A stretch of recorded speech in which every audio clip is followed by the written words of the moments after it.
కార్యక్రమంలో ఈ వైన్ షాపులను కూడా రావడం జరిగింది.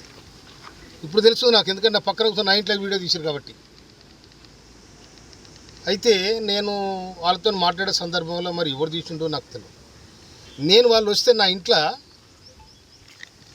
ఇంట్లో వాళ్ళకు ఛాయ్ ఇచ్చి మంచినీళ్ళు ఇచ్చి మర్యాద చేసి నా దగ్గర కూర్చొని పెట్టుకున్నాను. ఏ ఎమ్మెల్యే కూడా కూర్చొని పెట్టుకోవడం నా దగ్గర కూర్చొని పెట్టుకుంటే నేను ఛాయ్ ఇస్తే నా ఛాయల్ని ఇసం పోసిరు, వాళ్ళని ఛాయ్ ఆగిపోయారు. ఇది తీన్మార్ మాలిగాడు చేసిన లెక్క. ఇది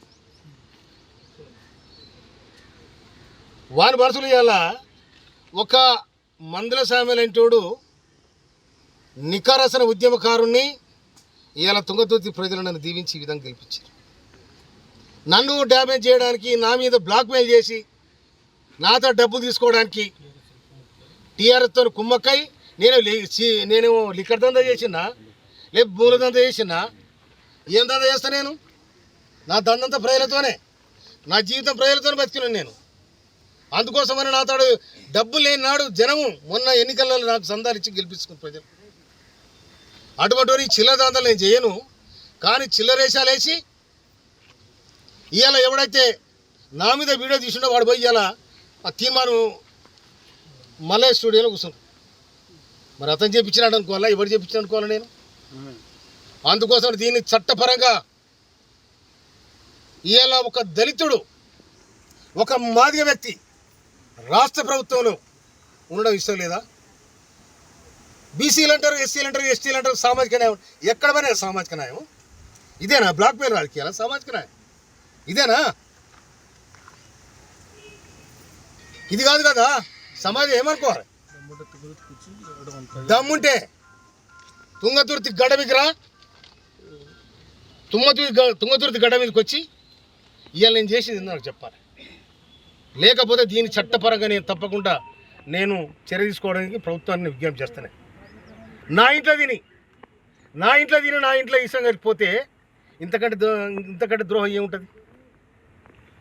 వాటిని నాకు ఫోన్ చేసి ఇంకా నీ వీడియోలు ఉన్నాయంటే, వీడియోలు అన్నీ మలిచి నూక్కోరా నువ్వు, అన్నీ మలిచి నూక్కో, ఏడు నువ్వు కూడా నూక్కో కొడక. మళ్ళీ కనుక ఇది వస్తే తొక్కి నేను కథరే దొక్కబా చూసుకో. నేను మందల సాబరెడ్డి ఏమనుకున్నారు మీరు?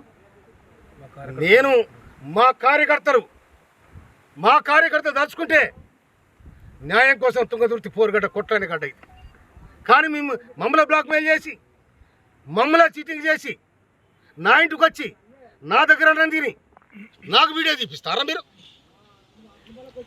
నేను ఇవాళ సమాజంలో ఒక మార్పు రావాలి, గుర్తింపు రావాలి, ఒక సమాజం ఈ విధంగా ఉండాలని ఇవాళ కాంగ్రెస్ ప్రభుత్వం, ఇవాళ రేవంత్ రెడ్డి ప్రభుత్వం మేము విజ్ఞప్తి చేస్తే మాకు ఏబిసిడి వర్గీకరణ చేసింది. మాదిగ మంత్రి కావాలని కొట్లాడినా మేము. కొట్లాడి అధిష్టానం పోయి ఇవాళ మాదిగ మంత్రిని తీసుకొచ్చిన వాళ్ళ ప్రధాన పాత్ర వహించిన నేను. నా తమ్ముడు ఎమ్మెల్యేలు అందరూ అక్కడ చిన్నోళ్ళు, నేను చెప్తే వినరు వాళ్ళు. అరే తమ్ముడు, మనము చెదిరిపోతే ఆగమైతే వద్దురా, రాష్ట్ర ప్రభుత్వానికి మనం విజ్ఞప్తి చేస్తే మనకు మంత్రి పదవి వస్తుంది, సామాజికంగా మాదిగలకు కూడా అవకాశం ఉంటుందని చెప్పి నా ప్రయత్నం చేసిన. ఈ ప్రయత్నం కూడా మీరు ఓర్వలేకపోతున్నారు. మీరు ఓర్వలేకపోయినా ఓరుతున్నారు, అది నీ కర్మ. కానీ సమాజంలో చెప్పే మాటలు ఒకటి, చేసేది ఒకటి, చీటింగ్ దందాలు, మాఫియా గ్యాంగులు ఏమంటారంటారు, నా దగ్గర చూపెడతారా? అందుకోసమనే ఇవాళ నేను నా మీదనైతే ఎవరైతే అకారణంగా నా ఇంటికి వచ్చి నా ఇంట్లో అన్నం తిని నా అన్నంలో ఇష్టం కలిపోయిన ఎవడైతుండో మన మీద తప్పకుండా చర్య తీసుకోమని రాష్ట్ర ప్రభుత్వానికి, పోలీసు యంత్రాంగాన్ని కూడా చెప్తున్నాను నేను. నిజంగానే నాకు ఎవరు డబ్బులు ఇచ్చే చెప్పాను, వాళ్ళు వస్తే తప్పకుండా అన్ని వ్యవహారాలు మాట్లాడతాం. ఒక మనిషి ఇంటికి వచ్చినప్పుడు ఉత్తు వచ్చి కూర్చున్నా కూడా ఏం జరుగుతుంది, తుంగతుర్తి ఏం జరుగుతుంది, రాష్ట్రం ఏం జరుగుతుందని మాట్లాడతాం. సార్ అంటే ఆ వీడియో వ్యవహారం అంటే ఉద్దేశపూర్వకంగానే జరిగిందంటారా లేదంటే? Subscribe us and press the bell icon for more interesting updates.